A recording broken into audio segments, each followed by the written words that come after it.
आज बृहस्पतिवार के दिन सुनिए बृहस्पति देवता की कथा। भारतवर्ष में एक प्रतापी और दानी राजा राज्य करता था। वह नित्य गरीबों और ब्राह्मणों की सहायता करता था। ये बात उसकी रानी को अच्छी नहीं लगती थी। वो न ही गरीबों को दान देती और न ही भगवान का पूजन करती थी और राजा को भी दान देने से मना किया करती थी। एक दिन राजा शिकार खेलने वन को गए हुए थे तो रानी महल में अकेली थी। उसी समय बृहस्पति देव साधु वेश में राजा के महल में भिक्षा के लिए गए और भिक्षा मांगी। रानी ने भिक्षा देने से इनकार कर दिया और कहा, हे साधु महाराज, मैं तो इस दान पुण्य से तंग आ गई हूँ। मेरा पति सारा धन लुटाते रहते हैं। मेरी इच्छा है कि हमारा धन नष्ट हो जाए, फिर ना रहेगा बांस, न बजेगी बांसुरी। साधु ने कहा, देवी तुम तो बड़ी विचित्र हो। धन संतान तो सभी चाहते हैं, पुत्र और लक्ष्मी तो पापी के घर भी होने चाहिए।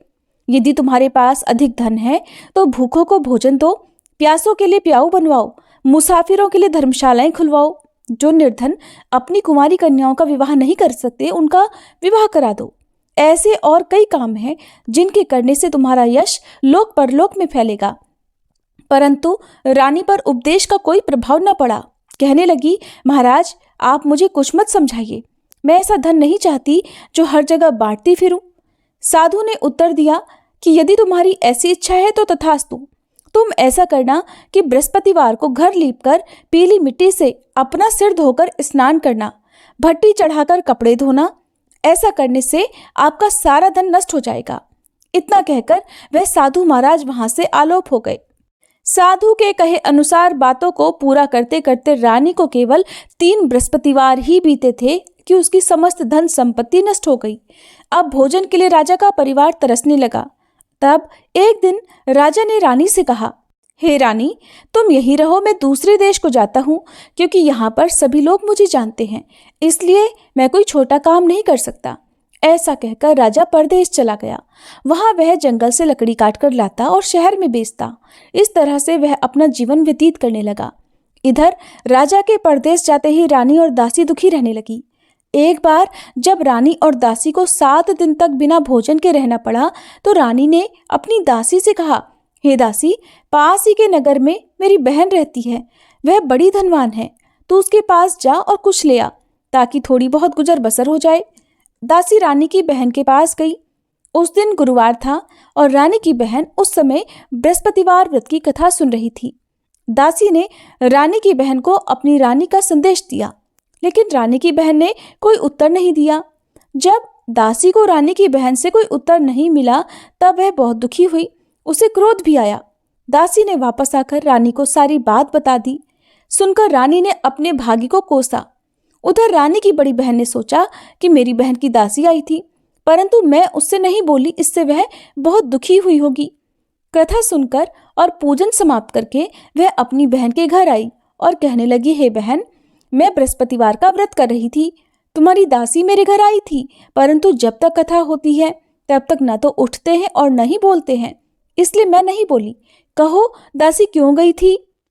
रानी बोली, बहन तुमसे क्या छुपाऊं, हमारे घर में खाने तक को अनाज नहीं था। ऐसा कहते कहते रानी की आंखें भर आई। उसने दासी समेत पिछले 7 दिनों से भूखे रहने की बात अपनी बहन को विस्तार पूर्वक सुना दी। रानी की बहन बोली, देखो बहन, भगवान बृहस्पति देव सबकी मनोकामना पूर्ण करते हैं। देखो शायद तुम्हारे घर में अनाज रखा हो। पहले तो रानी को विश्वास नहीं हुआ, पर बहन के आग्रह करने पर उसने अपनी दासी को घर के अंदर भेजा तो उसे सचमुच अनाज से भरा हुआ एक घड़ा मिल गया। ये देखकर दासी को बड़ी हैरानी हुई। दासी रानी से कहने लगी, हे रानी, जब हमको भोजन नहीं मिलता तो हम व्रत ही तो करते हैं, इसलिए क्यों ना इनसे व्रत की कथा और विधि पूछ ली जाए ताकि हम भी व्रत कर सकें। तब रानी ने अपनी बहन से बृहस्पतिवार व्रत के बारे में पूछा। उसकी बहन ने बताया, बृहस्पतिवार के व्रत में चने की दाल और मुनक्का से विष्णु भगवान का केले की जड़ में पूजन करें, दीपक जलाएं, व्रत कथा सुने और पीला भोजन ही करें। इससे बृहस्पति देव प्रसन्न होते हैं। व्रत और पूजन विधि बताकर रानी की बहन अपने घर को लौट गई। 7 दिन के बाद जब गुरुवार आया तो रानी और दासी ने व्रत रखा। घुड़साल में जाकर चना और गुड़ लेकर आई, फिर उससे केले की जड़ तथा विष्णु भगवान का पूजन किया। अब पीला भोजन कहाँ से आए, इस बात को लेकर दोनों बहुत दुखी थे। क्योंकि उन्होंने व्रत रखा था, इसलिए बृहस्पति देव उनसे प्रसन्न थे। इसलिए वे एक साधारण व्यक्ति का रूप धारण कर 2 थालों में सुंदर पीला भोजन दासी को दे गए। भोजन पाकर दासी प्रसन्न हुई और फिर रानी के साथ मिलकर भोजन ग्रहण किया। उसके बाद वे सभी गुरुवार को व्रत और पूजन करने लगी। बृहस्पति भगवान की कृपा से उनके पास फिर से धन संपत्ति आ गई, परंतु रानी फिर से पहले की तरह आलस्य करने लगी। तब दासी बोली, देखो रानी, तुम पहले भी इसी प्रकार आलस्य करती थी। तुम्हें धन रखने में कष्ट होता था, इस कारण सभी धन नष्ट हो गया, और अब जब भगवान बृहस्पति की कृपा से धन मिला है तो तुम्हें फिर से आलस्य होता है। रानी को समझाते हुए दासी कहती है कि बड़ी मुसीबतों के बाद हमने ये धन पाया है, इसलिए हमें दान पुण्य करना चाहिए, भूखे मनुष्यों को भोजन कराना चाहिए और धन को शुभ कार्यों में खर्च करना चाहिए, जिससे तुम्हारे कुल का यश बढ़ेगा, स्वर्ग की प्राप्ति होगी और पितर प्रसन्न होंगे। दासी की बात मानकर रानी अपना धन शुभ कार्यों में खर्च करने लगी, जिससे पूरे नगर में उसका यश फैलने लगा। फिर एक दिन रानी और दासी आपस में विचार करने लगी कि न जाने राजा किस दशा में होंगे, उनकी कोई खोज खबर भी नहीं है। उन्होंने श्रद्धापूर्वक बृहस्पति भगवान से प्रार्थना की कि राजा जहाँ कहीं भी हो शीघ्र वापस आ जाएं। उधर वह राजा एक दिन दुखी होकर जंगल में एक पेड़ के नीचे आसन जमाकर बैठ गया। वह अपनी दशा को याद करके व्याकुल होने लगा। बृहस्पतिवार का दिन था। एकाएक उसने देखा कि निर्जन वन में एक साधु प्रकट हुए। वह साधु वेश में स्वयं बृहस्पति देवता थे। लकड़हारे के सामने आकर बोले, हे लकड़हारे, इस सुनसान जंगल में तू चिंतामग्न क्यों बैठा है? लकड़हारे ने दोनों हाथ जोड़कर प्रणाम किया और उत्तर दिया, महात्मा जी, आप सब कुछ जानते हैं, मैं क्या कहूँ? ये कहकर वह रोने लगा और साधु को अपनी आत्मकथा सुनाई। महाराज जी ने कहा, तुम्हारी स्त्री ने बृहस्पति के दिन बृहस्पति भगवान का निरादर किया है, जिसके कारण रुष्ट होकर उन्होंने तुम्हारी ये दशा कर दी। अब तुम चिंता दूर करके मेरे कहने पर चलो तो तुम्हारे सभी कष्ट दूर हो जाएंगे और भगवान पहले से भी अधिक संपत्ति देंगे। तुम बृहस्पति के दिन कथा किया करो। 2 पैसे के चने मुनक्का लाकर उसका प्रसाद बनाओ और शुद्ध जल से लोटे में शक्कर मिलाकर अमृत तैयार करो। कथा के पश्चात अपने सारे परिवार और सुनने वाले प्रेमियों में अमृत और प्रसाद बांटकर आप भी ग्रहण करो। ऐसा करने से भगवान तुम्हारी सब मनोकामनाएं पूर्ण करेंगे। साधु के ऐसे वचन सुनकर लकड़हारा बोला, हे प्रभु, मुझे लकड़ी बेचकर इतना पैसा नहीं मिलता जिससे भोजन के बाद कुछ बचा सकूं। मैंने रात में अपनी पत्नी को व्याकुल देखा है। मेरे पास कुछ भी नहीं जिससे मैं उसकी खबर मंगा सकूं। साधु ने कहा, हे लकड़हारे, तुम किसी बात की चिंता मत करो। बृहस्पति के दिन तुम रोजाना की तरह लकड़ियां लेकर शहर को जाओ।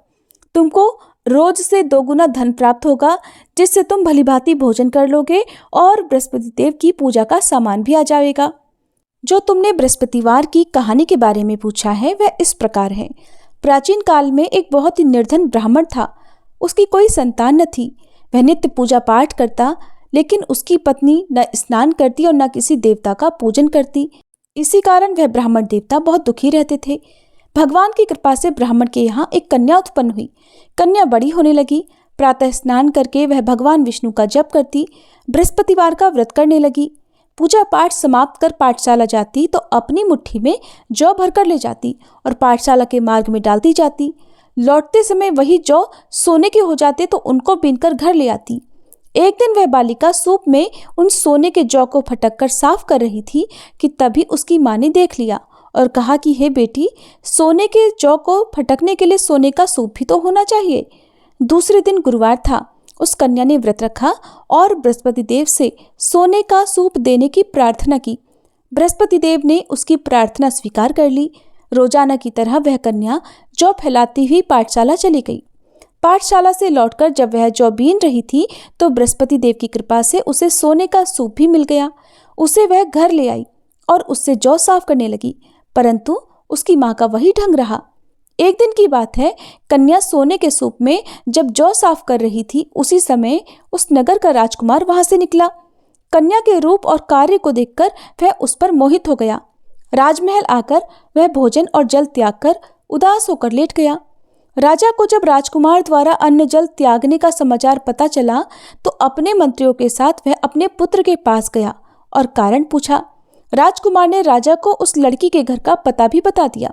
मंत्री उस लड़की के घर गया। मंत्री ने ब्राह्मण के सामने राजा की ओर से निवेदन किया। कुछ ही दिन बाद ब्राह्मण की कन्या का विवाह राजकुमार के साथ संपन्न हो गया। इधर कन्या के घर से जाते ही ब्राह्मण देवता के घर में पहले की तरह गरीबी का निवास हो गया। एक दिन दुखी होकर वह ब्राह्मण अपनी पुत्री से मिलने गए। बेटी ने पिता की अवस्था को देखा और अपनी माँ का हाल पूछा।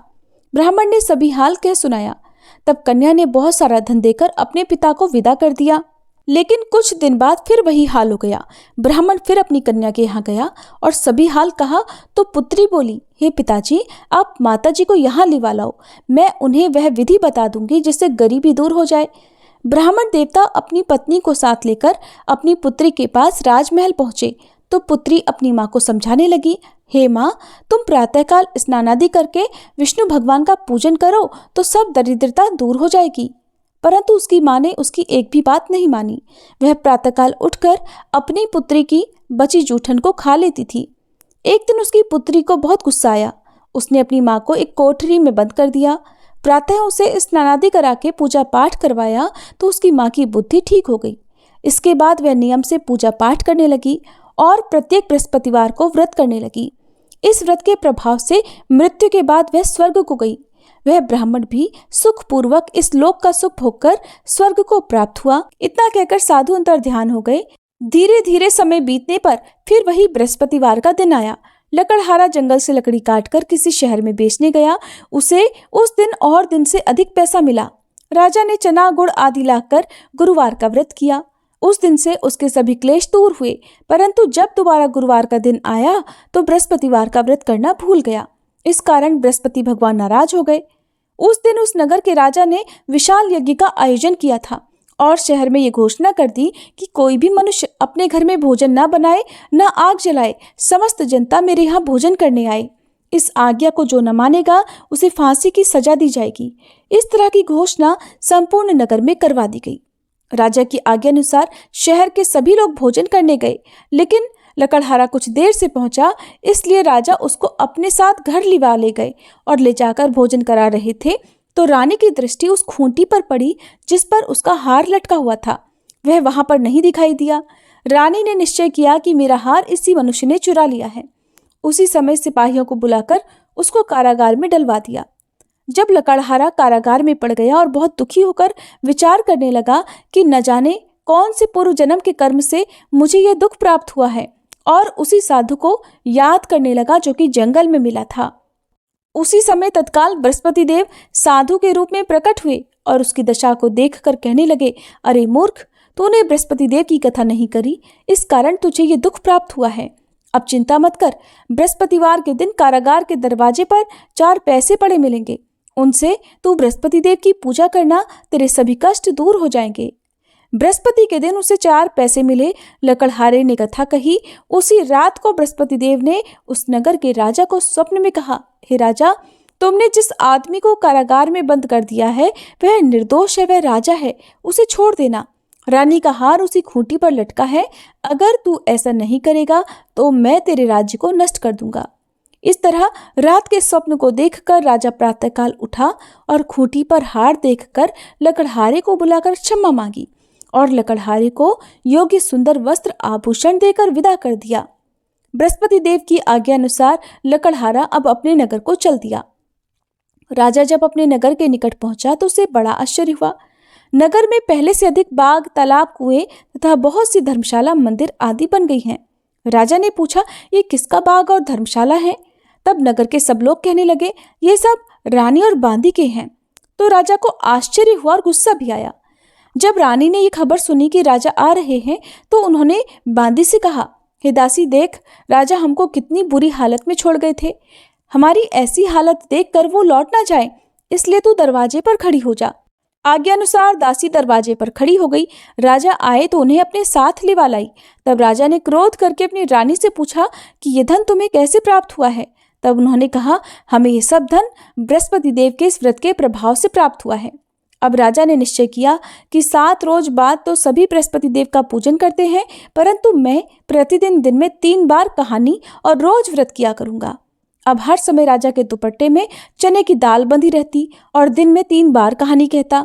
एक रोज राजा ने विचार किया कि चलो अपनी बहन के यहाँ हो आए। इस तरह निश्चय कर राजा घोड़े पर सवार होकर अपनी बहन के यहाँ को चलने लगा। मार्ग में उसने देखा कि कुछ आदमी एक मुर्दे को लिए जा रहे हैं उन्हें रोककर राजा कहने लगा, अरे भाइयों, मेरी बृहस्पति देव की कथा सुन लो। वे बोले, लो, हमारा तो आदमी मर गया है, इसको अपनी कथा की पड़ी है।